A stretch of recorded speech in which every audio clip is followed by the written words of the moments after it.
m'appelle Maxime Bonnevie, je suis architecte de formation. J'ai été diplômé à l'école d'architecture de Grenoble. Et avant d'arriver aux grands ateliers, en fait, j'ai été usager des grands ateliers. En étudiant, en tant que jeune professionnel coordinateur de projet au sein d'une unité de recherche de l'école d'architecture de Grenoble, qui s'appelle Architecture, Environnement et Culture Constructive. Et donc après, pour moi, c'était une vraie envie, c'était d'arriver sur ce lieu-là et puis de pouvoir participer à son développement. Et donc aujourd'hui, j'ai pu rejoindre l'équipe il y a 3 ans et je suis directeur des grands ateliers avec une équipe, on est 6 aujourd'hui, salariés des grands ateliers, et on est 3000 usagers des grands ateliers chaque année. Et donc avec des profils assez différents. On a des gens qui sont des compagnons, des architectes, un artiste, pour pouvoir accompagner au quotidien nos activités. Pour repartir du début, les grands ateliers, ça a 20 ans, ça a ouvert en 2002. À la base, c'est un souhait d'enseignants dans les écoles d'architecture d'avoir ce lieu, un lieu commun dans lequel ils peuvent compléter leur enseignement qu'ils dispensent dans les écoles, qui est un enseignement plutôt théorique, avec une plateforme technique commune sur laquelle ils peuvent expérimenter échelle 1. Et le second objectif, c'est de le faire ensemble. Donc cette idée de mixité culturelle entre écoles d'architecture, d'ingénierie et d'art. Encore aujourd'hui, c'est la seule plateforme de ce type-là qui existe. On n'est pas une école, on n'est pas un centre de recherche. Par contre, on est une plateforme technique qui est support de l'ensemble de nos usagers. Et notre rôle à nous, aux grands ateliers, c'est de favoriser les activités qui se passent ici. Nous, là, aujourd'hui, en fait, ce qui nous permet de faire ce qu'on fait, c'est notre lieu. Le lieu, en fait, c'est la base de tout. Donc on a la chance d'avoir ces halles, 1000 m² de halles, des ponts roulants, des machines, des équipements assez importants. Il a été réfléchi, en fait, pour être une usine pédagogique. L'agence d'archi qui l'a fait, c'est Lipsky-Rolet. C'est assez unanime sur l'usage, sur la qualité des espaces, sur le fait que les espaces, finalement, ils suivent le cycle de transformation de la matière. Donc, je pense que c'est marquant pour l'ensemble des gens qui passent. En tout cas, moi, ça m'a marqué. L'équipe qui est ici, c'est aussi des gens qui sont passés en formation ou qui ont enseigné dans ce lieu. Donc, c'est aussi des choses qui, à un moment donné, les ont marqués. On a la chance d'avoir cet outil qui est incroyable. Aujourd'hui, on se questionne sur la manière dont on peut l'agrandir. Notre souci principal, c'est de décloisonner entre monde de la conception et monde de la réalisation.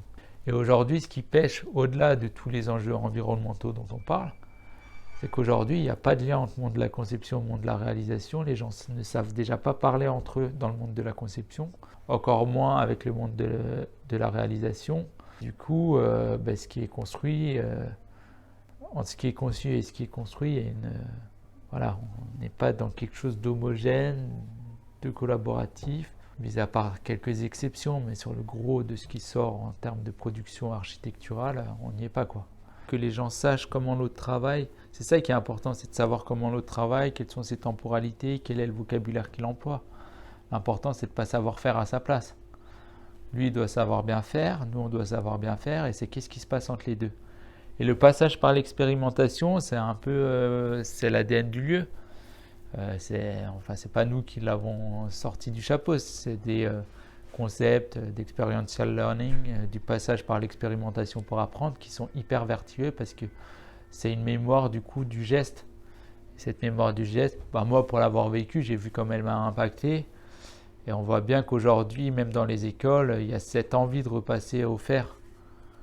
Parce qu'on est dans des milieux où on cherche aussi beaucoup à intellectualiser tout, on utilise parfois du vocabulaire qui est compliqué sur des... Voilà, on est dans le bâtiment, on n'est pas non plus...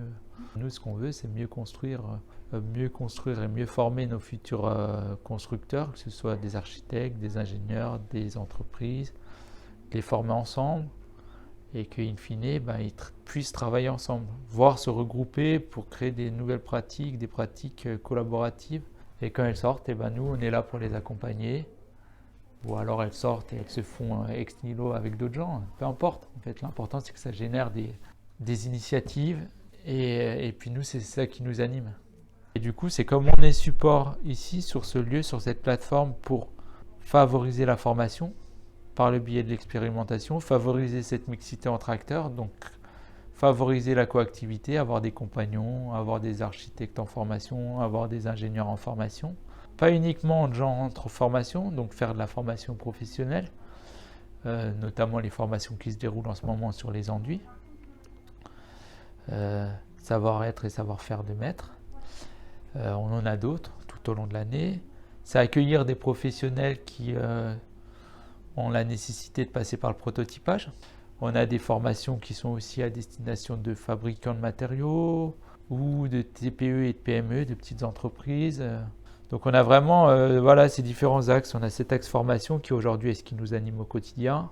C'est ce qu'on porte, c'est notre priorité, c'est ce qui nous ramène le moins d'argent, c'est ce qui est le plus coûteux, mais en même temps c'est ce qui fait sens. Voilà.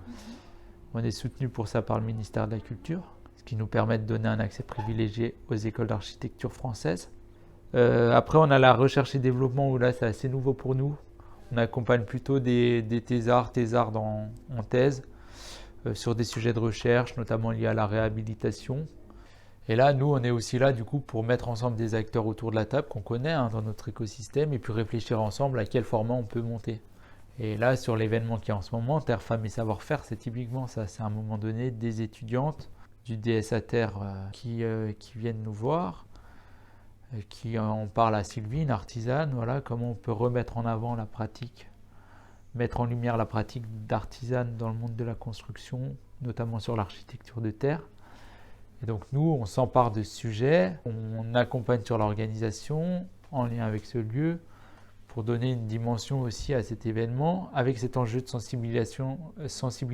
Normalement, on avait le séminaire qui n'a pas pu se tenir mais qui est reporté. Voilà, l'idée c'est d'être sur de la pratique et puis après à un moment donné, dans le format de ce qu'on organise, avoir un moment de séminaire qui fait évoluer le débat, où on est sur un débat qui soit un débat au bon niveau, au niveau scientifique, pour ne pas tomber dans des clivages, pour être aussi dans ce rôle de formation, de sensibilisation qu'on porte.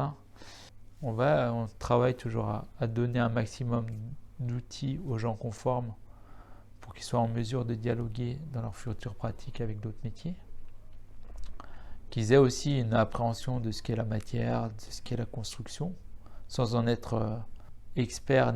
L'idée sur la formation, par exemple, à la fin, on ne devient pas professionnel de l'enduit. On sait ce que c'est, on sait le processus qui est nécessaire pour le mettre en œuvre. Du coup, quand on conçoit, on voit un peu les capacités que ça permet. On sait pourquoi on va l'utiliser. Et puis, on sait qu'il va falloir aller chercher. Si dans un projet après futur, on veut pouvoir mettre ça en avant. Cet enjeu de formation, il doit être beaucoup plus large. Puis aujourd'hui, il ne doit pas y avoir un grand atelier, il doit y avoir un grand atelier par région. Nous, ici, le lieu, il est vraiment porté sur la question des cultures constructives. Quelles ressources locales, quel savoir-faire associé et comment on réinterprète ça pour faire l'architecture de demain. C'est pour ça qu'on est beaucoup sur la terre, beaucoup sur le bois, on est beaucoup sur la fibre. C'est aussi lié finalement à l'orientation scientifique et pédagogique de l'ensemble des enseignants de proximité qui ont fait les grands ateliers. Et donc aujourd'hui, c'est l'idée de se dire, on le fait plus largement au niveau national parce que aujourd'hui, nous c'est 1500 étudiants par an, mais c'est 10 000 étudiants qu'on doit former. C'est pas 1500. C'est 10 000 étudiants d'écoles différentes. C'est les acteurs territoriaux, maîtrise d'ouvrage, maîtrise d'œuvre. Et il y a nécessité d'avoir d'autres plateformes sur des thématiques complémentaires, qu'on soit en réseau et qu'on soit vraiment dans cette idée de comment on forme ensemble. Comment une école parisienne qui va travailler spécifiquement sur un sujet des cultures constructives viendra chez nous, comment une école rhône-alpine qui va travailler sur un sujet du territoire, sur un sujet du paysage ira à Paris ou à Nantes ou à Lille, et comment on travaille tout ça ensemble. Donc ça, c'est vraiment le projet d'ambition et c'est comment on est ensemble pour porter ces nouvelles pédagogies, avec derrière l'enjeu d'avoir des financements qui soient des financements associés.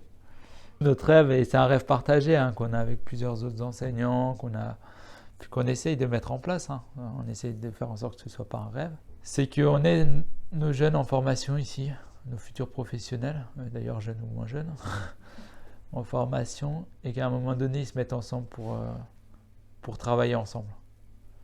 Et que ce soit de cette manière-là que soient constituées les futures entreprises dans le monde du bâtiment et de la construction. Qui je suis.